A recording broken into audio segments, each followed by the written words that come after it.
नमस्कार दोस्तों, आप सभी का स्वागत है। दोस्तों, यह एनसीईआरटी क्लास 6 का पार्ट 2 है, जो कि क्विज क्वेश्चन है। उसके नीचे आपका एक्सप्लेनेशन है। पहला वीडियो आपका जा चुका है। आप लोग प्ले लिस्ट या फिर इसका पीछे का वीडियो लिंक आपको डिस्क्रिप्शन में दिया जाएगा। आप लोग ज़रूर देख लीजिएगा।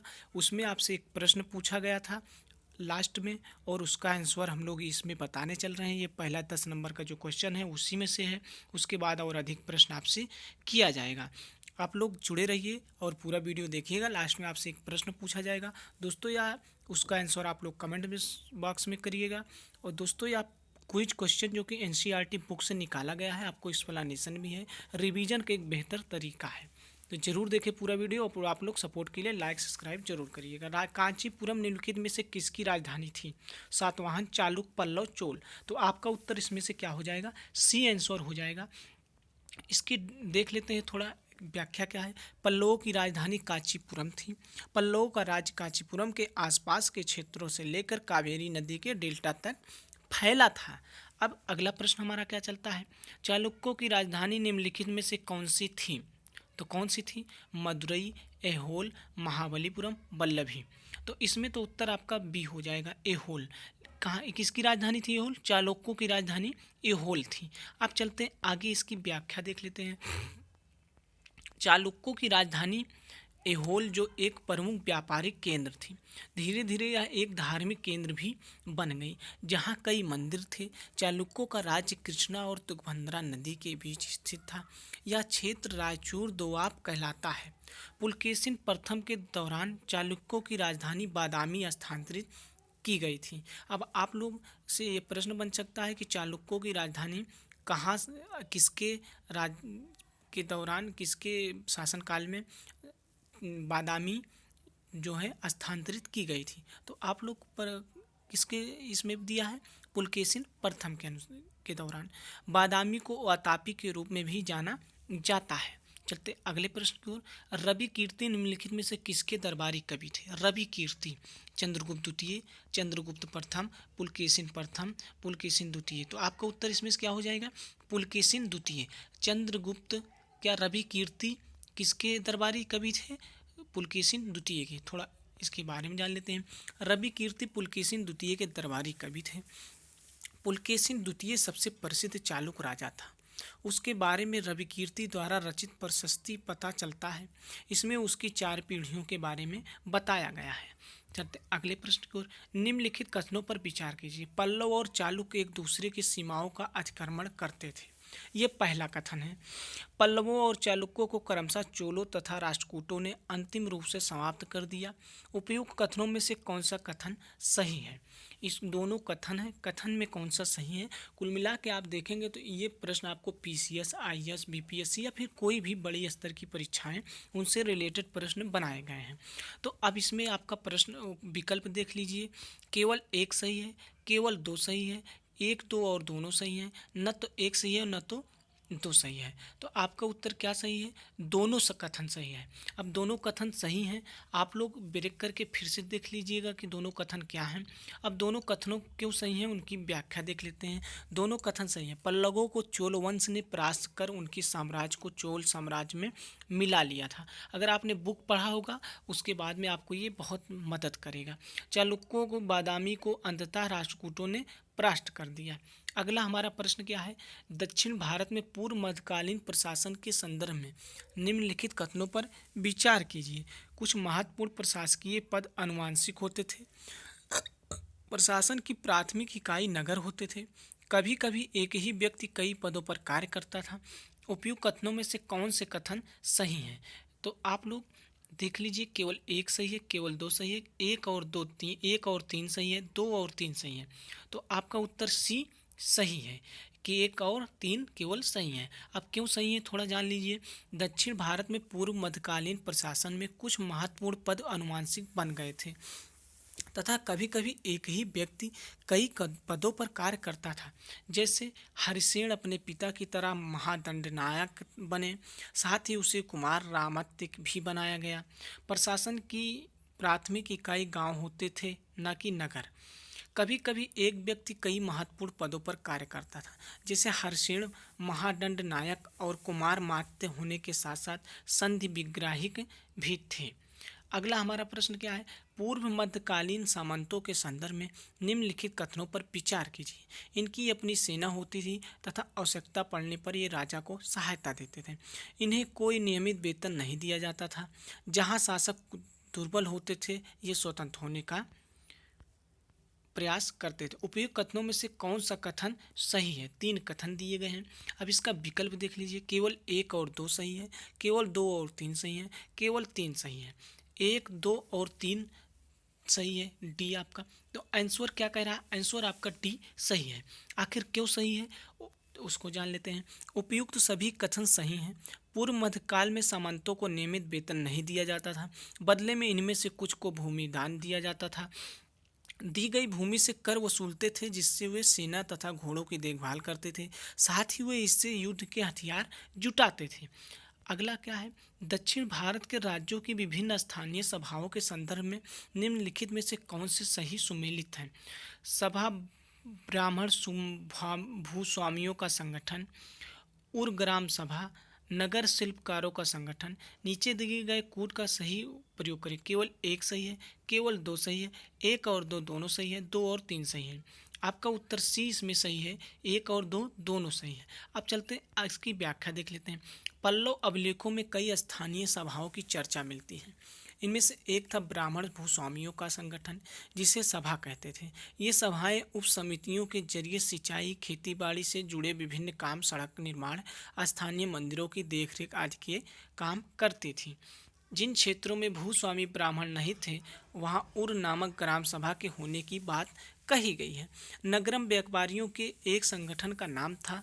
संभवतः इन सभाओं पर धनी तथा शक्तिशाली भूस्वामियों और व्यापारियों का नियंत्रण था। इनमें बहुत सी स्थानीय सभाएं शताब्दियों तक काम करती रहीं। अगला हमारा प्रश्न क्या? अभिज्ञान शकुंतलम निम्नलिखित में से किसका प्रसिद्ध नाटक है? हर्षिण का, रवि कीर्ति का, कालिदास का, बाणभट्ट का। आपका उत्तर सी सही है, कालिदास का। कालिदास का सबसे प्रसिद्ध नाटक अभिज्ञान शकुंतलम है। दुष्यंत नामक एक राजा और शकुंतला नाम की एक युवती की एक प्रेम कहानी है इसमें। कालिदास के नाटकों की विशेषताओं के संदर्भ में निम्नलिखित कथनों पर विचार कीजिए। कालिदास अपने नाटकों में राज दरबार के जीवन के चित्रण के लिए प्रसिद्ध हैं। कालिदास के नाटकों की रोचक विशेषता यह है कि इन नाटकों में राजा और अधिकांश ब्राह्मणों को प्राकृतिक बोलते हुए, जबकि अन्य लोग तथा महिलाओं को संस्कृत बोलते हुए दिखाया गया है। उपयुक्त कथनों में से कौन सा कथन सही है? केवल 1, केवल 2, 1 और 2 दोनों, न तो 1 न तो 2। आपका आंसर ए सही है, यानी कि केवल 1 सही है। अर्थात कालिदास अपने नाटकों में राज दरबार के जीवन के चित्रण के लिए प्रसिद्ध हैं। अब क्यों प्रसिद्ध है, थोड़ा इसका डिटेल जान लेते हैं। कालिदास अपने नाटकों में राज दरबार के जीवन के चित्रण के लिए प्रसिद्ध हैं। इन नाटकों में एक रोचक बात यह है कि राजा और अधिकांश ब्राह्मणों को संस्कृत बोलते हुए दिखाया गया है, जबकि अन्य लोग तथा महिलाएं प्राकृत बोलते हुए दिखाए गए हैं। अतः कथन 2 गलत है। चलते अगले प्रश्न की ओर। इस्लाम के संदर्भ में निम्नलिखित कथनों पर विचार कीजिए। पूर्व पैगंबर मोहम्मद ने अरब में इस्लाम नामक नए धर्म की शुरुआत की थी। पहला कथन हो गया। दूसरा कथन, अपनी उत्पत्ति के 100 सालों के दौरान इस्लाम उत्तरी अफ्रीका, स्पेन, ईरान और भारत में फैल गया। अरब नाविक जो इस उपमहाद्वीपीय तटीय बस्तियों से पहले से ही परिचित थे, अब अपने साथ इस नए धर्म को भी ले आए। उपयुक्त कथनों में से कौन सा कथन सही है? केवल 2, केवल 1 और 2, केवल 3, 1, 2 और 3। तो आपका आंसर क्या हो जाएगा? डी, यानी कि 1, 2 और 3 तीनों कथन ये सही हैं। अब क्या सही है, इसका रीजन जान लीजिए। उपयुक्त सभी कथन सही हैं। पैगंबर मोहम्मद द्वारा इस्लाम नामक नए धर्म की शुरुआत लगभग 1400 वर्ष पूर्व की गई थी, जो 100 सालों के दौरान उत्तरी अफ्रीका, स्पेन, ईरान और भारत में फैल गया। अरब व्यापारी तथा नाविकों में भारत और यूरोप के बीच समुद्री व्यापार बढ़ाने में महत्वपूर्ण भूमिका निभाई थी। अतः वे इस महाद्वीप के तटीय बस्तियों से पहले ही परिचित थे। इसी आवागमन के क्रम में वे अपने साथ इस नए धर्म को भी ले आए थे। अब थोड़ा व्यापारी, राजा और तीर्थयात्री से संबंधित अगला चैप्टर है। कुषाणों के संदर्भ में निम्नलिखित कथनों में से कौन सा सही नहीं है? सिल्क रूट पर नियंत्रण रखने वाले शासकों में सबसे प्रसिद्ध कुषाण थे। बी क्या है, पेशावर और मथुरा इनके दो मुख्य शक्तिशाली केंद्र से। इनके शासनकाल में ही सिल्क रूट की एक शाखा मध्य एशिया से होकर नील नदी के मुहाने के पत्तनों तक जाती थी। इस उपमहाद्वीप में सबसे पहले सोने के सिक्के जारी करने वाले शासकों में कुषाण थे। अब इसमें आप का आंसर जान लीजिए। आंसर आपका सी सही है। इनके शासनकाल में ही सिल्क रूट की एक शाखा मध्य एशिया से होकर नील नदी के मुहाने के पत्तनों तक जाती थी। केवल सी आपका सही है। और क्यों सही है? कथन ए, बी व डी सही है, परंतु कथन सी गलत है। अर्थात आपसे पूछा क्या है कि कौन सा कथन सही नहीं है, तो सी कथन सही नहीं है। अर्थात उत्तर लगाएंगे तो हम अपना सी लगाएंगे। अर्थात कथन ए, बी व डी सही है, परंतु कथन सी गलत है। कहने के अनुसार उनके गलत है। लगभग 2000 वर्ष पूर्व मध्य एशिया तथा पश्चिमोत्तर भारत पर कुषाणों का शासन था। तक्षशिला भी इनके राज्य का हिस्सा था। इनके शासनकाल में ही सिल्क रूट की एक शाखा मध्य एशिया से होकर सिंधु नदी के मुहाने के पत्तनों तक जाती थी। फिर यहाँ से जहाज़ों द्वारा रेशम पश्चिम की ओर रोमन साम्राज्य तक पहुँचता था। कुषाण इस उपमहाद्वीप में सबसे पहले सोने के सिक्के जारी करने वाले शासकों में थे। सिल्क रूट पर यात्रा करने वाले व्यापारी इनका उपयोग करते थे। अगला प्रश्न हमारा क्या है, बुद्ध की जीवनी बुद्धचरित के रचनाकार कवि निम्नलिखित में से कौन है? अश्वघोष, पार्श्व, वसुमित्र, नागार्जुन। आपका आंसर ए सही है, अश्वघोष। थोड़ा डिटेल ध्यान लेते हैं। बुद्ध की जीवनी बुद्धचरित के रचनाकार कवि अश्वघोष थे। ये कुषाणों के सबसे प्रसिद्ध शासक कनिष्ठ के दरबार में रहते थे। अश्वघोष कहाँ रहते थे? कुषाणों के प्रसिद्ध शासक कनिष्ठ के दरबार में रहते थे। अश्वघोष तथा अन्य बौद्ध विद्वानों ने अब संस्कृत में लिखना शुरू कर दिया था। पार्श्व और वसुमित्र जैसे बौद्ध दार्शनिक तथा नागार्जुन जैसे विद्वान कनिष्क के दरबार में विद्वान थे। बौद्ध धर्म के प्रसार के संदर्भ में निम्नलिखित कथनों पर विचार कीजिए। बौद्ध धर्म दक्षिण पूर्व की ओर श्रीलंका, म्यांमार, थाईलैंड तथा इंडोनेशिया सहित दक्षिण पूर्व एशिया के अन्य भागों में भी फैला। पहला कथन है। इन क्षेत्रों में थेरवाद नामक बौद्ध धर्म का आरंभिक रूप कहीं अधिक प्रचलित था। उपयुक्त कथनों में से कौन सा कथन सही है? पहला कथन सही है, केवल दो सही है, एक और दो दोनों सही है, न तो एक और न ही दो। आपका आंसर सी सही है, एक और दो दोनों सही, अर्थात कथन दोनों सही हैं। अब फिर क्यों सही हैं, इसका हम लोग रीजन जान लेते हैं। उपयुक्त दोनों कथन सही हैं। बौद्ध धर्म का प्रसार दक्षिण पूर्व एशिया की ओर श्रीलंका, म्यांमार, थाईलैंड, इंडोनेशिया और इसके अन्य भागों में भी हुआ। इन क्षेत्रों में थेरवाद नामक बौद्ध धर्म कहीं अधिक प्रचलित था, जो कि बौद्ध धर्म का आरंभिक रूप था। भारत की यात्रा पर आए निम्नलिखित चीनी बौद्ध तीर्थयात्रियों का कालक्रम के अनुसार सही क्रम चुनिए। इत्सिंग, सैनत्स्यांग जिसे ह्वेनसांग का, या फायान। दूसरा बी दिया है, फायान, ह्वेनसांग, इत्सिंग। कौन था? सी ह्वेनसांग केवल, और डी फायान, ह्वेनसांग, ह्वेनसांग। तो क्या आंसर आपका हो जाएगा? बी सही है। अर्थात पहले फायान, फासियन जिसे कहते थे, फायान आया था, ह्वेनसांग आया था, फिर इत्सिंग आया था। तो अब आप क्यों आया था इसके बारे में, मतलब भारत की यात्रा पर फाहियान लगभग 1600 वर्ष पूर्व आया था, ह्वेनसांग 1400 वर्ष पूर्व तथा इत्सिंग इसके 50 वर्ष बाद आया। ये सब बुद्ध के जीवन से जुड़ी जगहों और प्रसिद्ध मठों को देखने के लिए भारत आए थे। विष्णु के बराह रूप की मूर्ति निम्नलिखित में से कहाँ से प्राप्त हुई है? महाराष्ट्र, मध्य प्रदेश, असम, तमिलनाडु। आपका उत्तर भी सही हो जाएगा। विष्णु के बराह रूप की मूर्ति एरण, मध्य प्रदेश से प्राप्त हुई है। पुराणों के अनुसार जल में डूबी पृथ्वी को बचाने के लिए विष्णु ने 12 रूप धारण किया था। यहाँ पृथ्वी को एक स्त्री के रूप में दर्शाया गया है। दोस्तों, आपका आज का अंतिम प्रश्न है और इसका उत्तर आप लोग कमेंट बॉक्स में ज़रूर दीजिएगा। केरल के कथन और कारक में केरल के ईसाइयों को सीरियाई ईसाई कहा जाता है। कारण, केरल के ईसाई संभवतः पश्चिम एशिया से आए थे। नीचे दिए गए कोड का प्रयोग करके सही उत्तर का चयन कीजिए। ए और आर दोनों सही हैं। आर ए का स्पष्टीकरण है। बी, ए और आर दोनों सही हैं, परंतु आर ए का स्पष्टीकरण नहीं है। सी ए सही है परंतु आर गलत है, ए गलत है परंतु आर सही है। आपका उत्तर ए सही हो जाएगा, अर्थात ए और आर दोनों सही हैं। आर ए का सही स्पष्टीकरण देता है। तो क्यों देता है, थोड़ा डिटेल जान लेते हैं। लगभग 2000 वर्ष पूर्व पश्चिमी एशिया में ईसाई धर्म का उदय हुआ। ईसाई धर्म के प्रवर्तक ईसा मसीह का जन्म बेथलेहम में हुआ, जो रोमन साम्राज्य का हिस्सा था। उन्होंने स्वयं को इस संसार का उद्धारक बताया। ईसा मसीह के उपदेश धीरे धीरे पश्चिमी एशिया, अफ्रीका तथा यूरोप में फैल गए। ईसा मसीह की मृत्यु के 100 सालों के अंदर ही भारतीय उपमहाद्वीप के पश्चिमी तट पर पहले ईसाई धर्म प्रचारक पश्चिमी एशिया से आए। केरल के ईसाइयों को सीरियाई ईसाई कहा जाता है, क्योंकि संभवतः वे पश्चिम एशिया से आए थे। वे विश्व के सबसे पुराने ईसाइयों में से हैं, अतः विकल्प ए है, सही है। संगम अगला प्रश्न आ गया दोस्तों, संगमकालीन व्यापार के संदर्भ में निम्नलिखित में से कौन सा कथन सही है। दक्षिण भारत सोना, मसाले, खासतौर पर काली मिर्च तथा कीमती तथा पत्थरों के लिए प्रसिद्ध था। बी, काली मिर्च की रोमन साम्राज्य में इतनी मांग थी कि इसे काले सोने के नाम से बुलाते थे। सी, व्यापारी इन सामानों को ले जाने के लिए केवल समुद्री मार्गों का प्रयोग करते थे। डी, दक्षिण भारत में से रोम से व्यापार के प्रमाण स्वरूप अनेक रोमन सोने के सिक्के मिले हैं।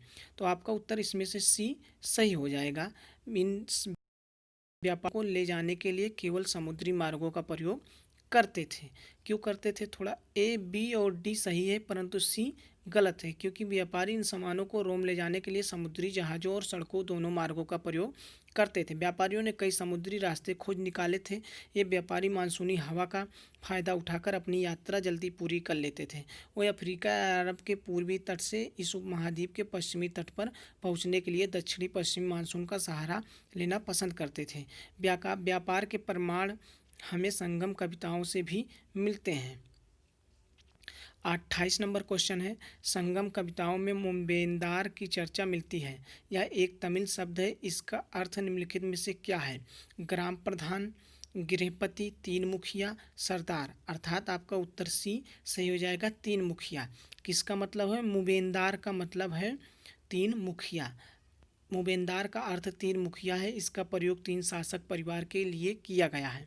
ये थे चोल, चेर तथा पांडव, जो करीब 2300 वर्ष पूर्व दक्षिण भारत में काफ़ी शक्तिशाली माने जाते थे।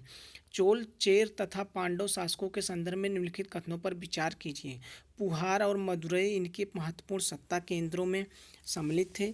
ये लोगों से नियमित करके बजाय उपहारों की मांग करते थे।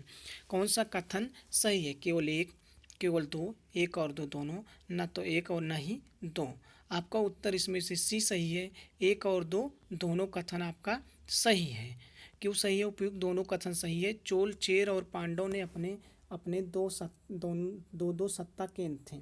इनमें से एक तटीय हिस्से में और दूसरा अंदरूनी हिस्से में था। इन 6 केंद्रों में से 2 बहुत महत्वपूर्ण थे। एक था चोलों का पतन, पुहार या कावेरी पत्तनम, और दूसरी थी पांडवों की राजधानी मदुरई। ये तीनों मुखिया चोल, चेर, पांडव लोगों से नियमित करके बजाय उपहारों की मांग करते थे। कभी कभी सैनिक अभियानों के दौरान आसपास के इलाकों से शुल्क वसूल करते थे। इनमें से कुछ धन अपने पास रखते थे, बाकी अपने समर्थकों को, नाते रिश्तेदारों को, सिपाहियों तथा कवियों के बीच बांट देते थे। अगला प्रश्न है दोस्तों, इसका उत्तर आप लोग कमेंट बॉक्स में करिएगा। दक्षिणा पथ के स्वामी निम्नलिखित में से कौन कहे जाते थे। सातवाहन, कुषाण, चोल, चेर। आप लोग दोस्तों इसका उत्तर कमेंट बॉक्स में करिए, और आप लोग सपोर्ट के लिए सब्सक्राइब करिए चैनल को, लाइक करके अपना रिस्पांस ज़रूर दीजिएगा दोस्तों, और कमेंट में बताएं कैसा रहा वीडियो। अन्यथा आप लोग सपोर्ट करेंगे तो हम पूरा इसको क्लास 6 से 12 कंप्लीट करेंगे। तो आप सबका बहुत बहुत धन्यवाद।